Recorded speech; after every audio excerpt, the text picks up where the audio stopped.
Paul-Palais.com. Deux cataclysmes presque coup sur coup. Le séisme de 2010 aux 200 000 morts. L'ouragan Matthew qui vient de décimer, visez bien, les départements du sud de la Grande-Anse et des Nippes.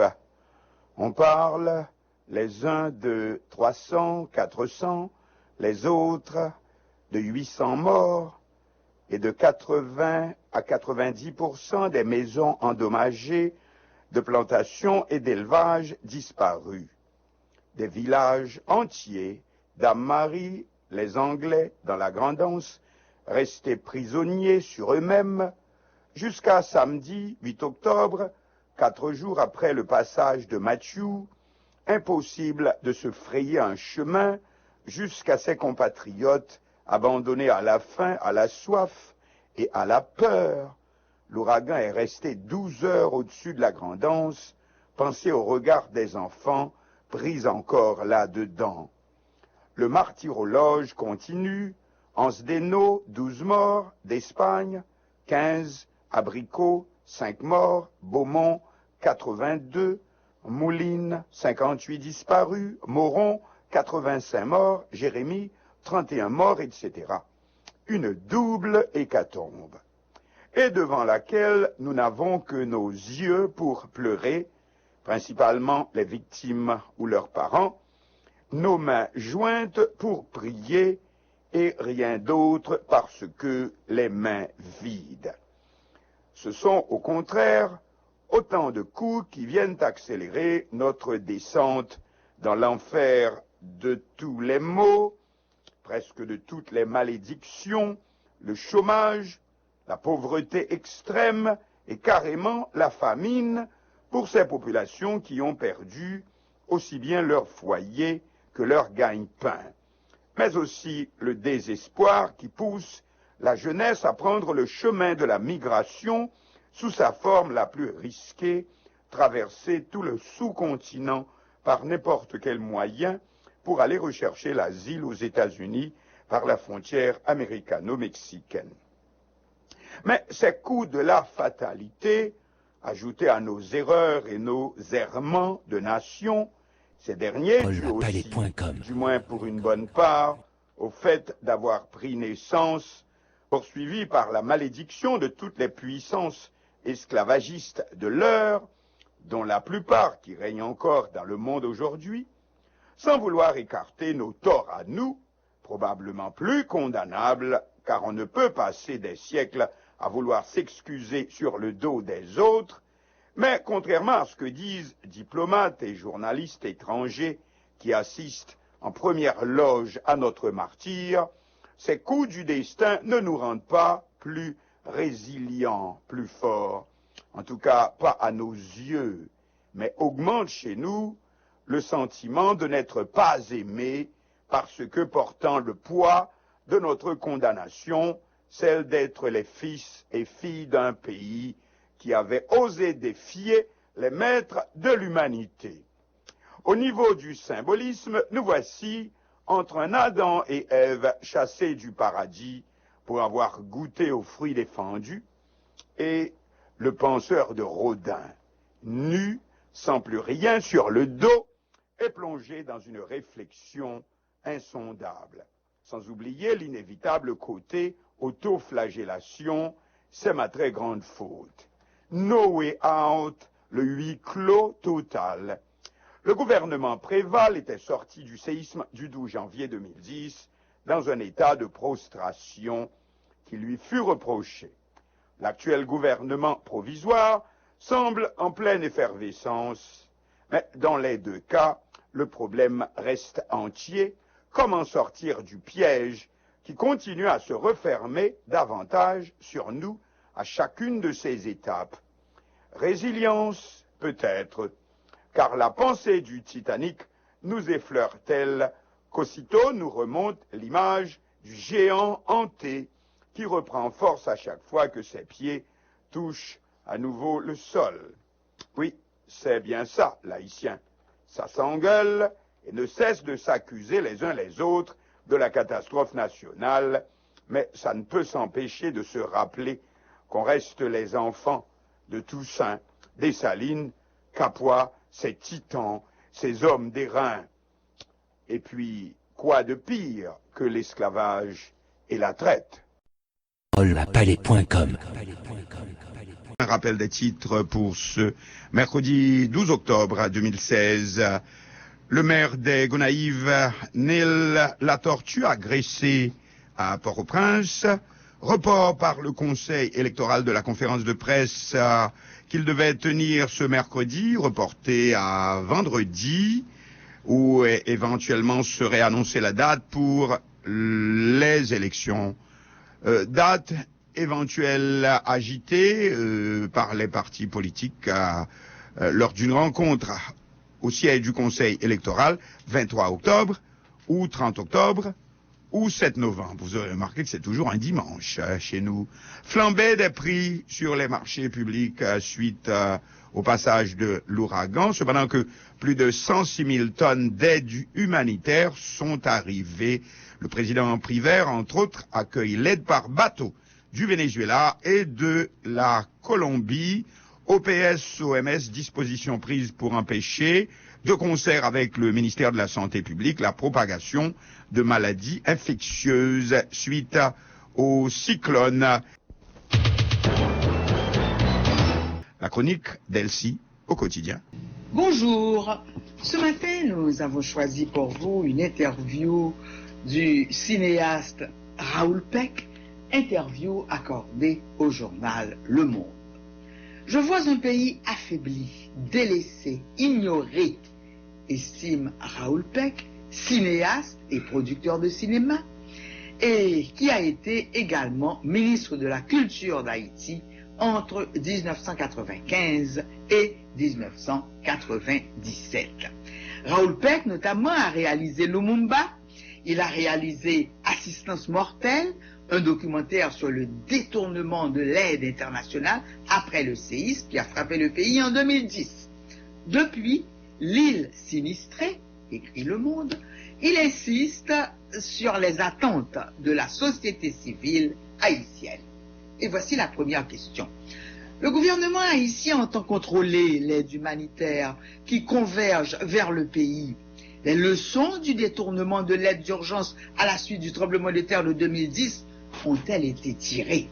Réponse de Raoul Peck. Depuis 2010, les autorités haïtiennes et la société civile ont fait des efforts et ont fait des progrès pour être à la hauteur de ce genre de catastrophe et mieux les anticiper. Nous espérons tous qu'il en sera de même avec les intervenants internationaux en train de débarquer ces jours-ci. Les autorités nationales semblent gérer correctement la situation. Le président compte sur une plus grande coordination de l'aide internationale dans le respect de la souveraineté du pays. Je vois des efforts ici et là pour acheminer directement les aides aux autorités nationales et locales. Ces aides devraient aller rapidement soulager la population, puis rétablir les infrastructures démolies à 80% dans certaines localités. Deuxième question. L'ouragan Matthew oblige à un nouveau report des élections. Les autorités provisoires vous semblent-elles en mesure d'affronter cette nouvelle catastrophe? Réponse. Un certain nombre des lieux de vote se trouvaient dans des écoles, dans des églises ou dans d'autres bâtiments solides. Une large part des populations sinistrées y est réfugiée. Les routes sont souvent impraticables. J'essaie de rejoindre par exemple Port-à-Piment, la pointe ouest de l'île, mais plusieurs ponts sont tombés et la route jonchée de déchets était praticable même en moto. Des engins lourds sont en route, mais cela risque de prendre des jours, voire même des semaines. Dans ces conditions, je ne vois pas du tout comment organiser des élections avec une bonne part de la population traumatisée et devant d'abord subvenir à ses besoins pressants et à sa survie. Le Conseil électoral a annoncé qu'il pourra rapidement fixer une nouvelle date une fois qu'un constat précis des dégâts et de leurs conséquences sera établi. Les élections repoussées de ce dimanche 9. octobre sont financés par l'État haïtien. C'est un acte souverain fort. Troisième question, pourquoi Haïti a été incapable de sortir de la crise politique depuis la fin de la dictature il y a 30 ans? La réponse de Raoul Peck, cette spirale, si elle existe, n'est pas exclusivement de la faute des Haïtiens ni de leurs élus. Nous payons également une ingérence étrangère qui n'a jamais cessé depuis la fondation même de cette république rebelle.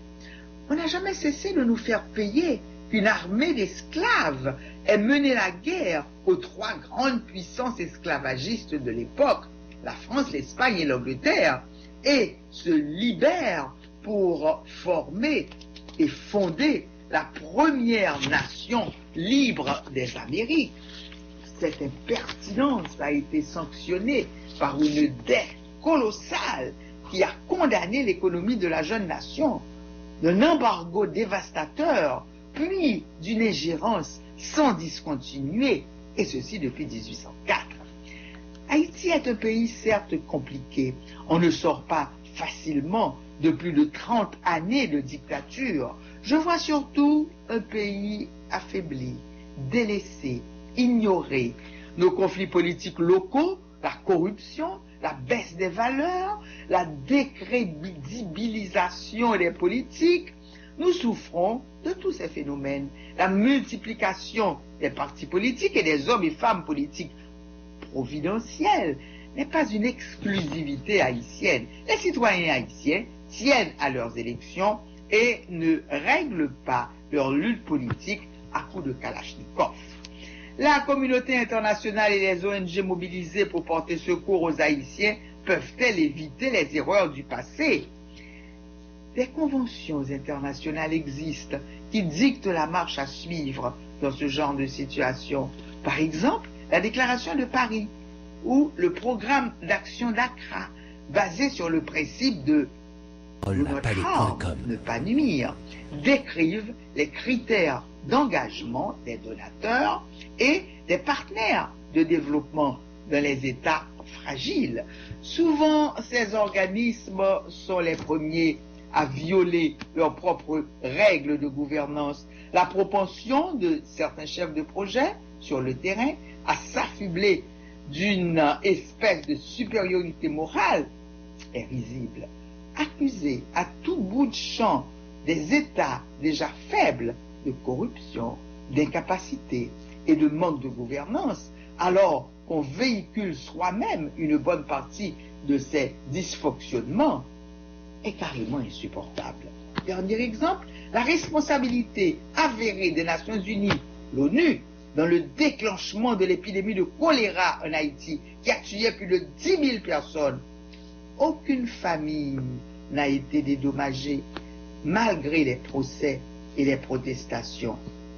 L'écart entre Haïti et son voisin, la République dominicaine, n'a cessé de se creuser depuis 30 ans, questionne encore le monde. L'impact des catastrophes naturelles n'explique pas tout. Quelle est la responsabilité des élites du pays?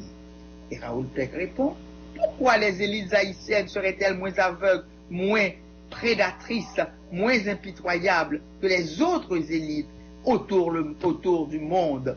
Le problème majeur est que face à ces profiteurs, nos institutions n'ont pas encore réussi à se consolider depuis la chute de la dictature. La bataille démocratique de ces 30 dernières années n'a été ni facile, ni exempte d'erreurs et d'échecs. La société civile est aujourd'hui épuisée et parfois désabusée. S'il y a des mesures immédiates à prendre parallèlement aux divers apports à l'État haïtien, ce serait de soutenir les nombreuses initiatives citoyennes qui existent dans le pays et qui fonctionnent avec des moyens rudimentaires.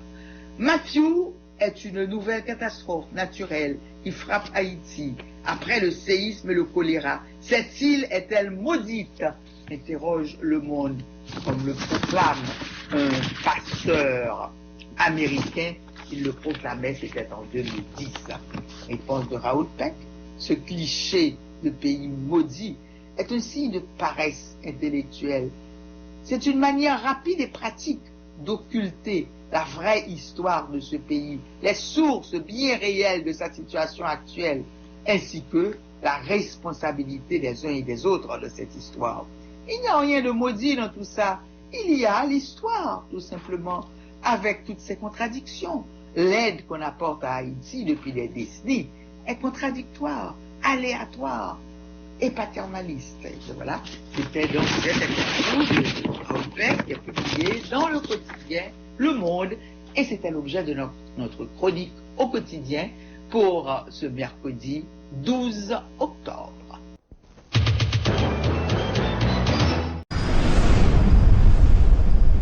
Palais.com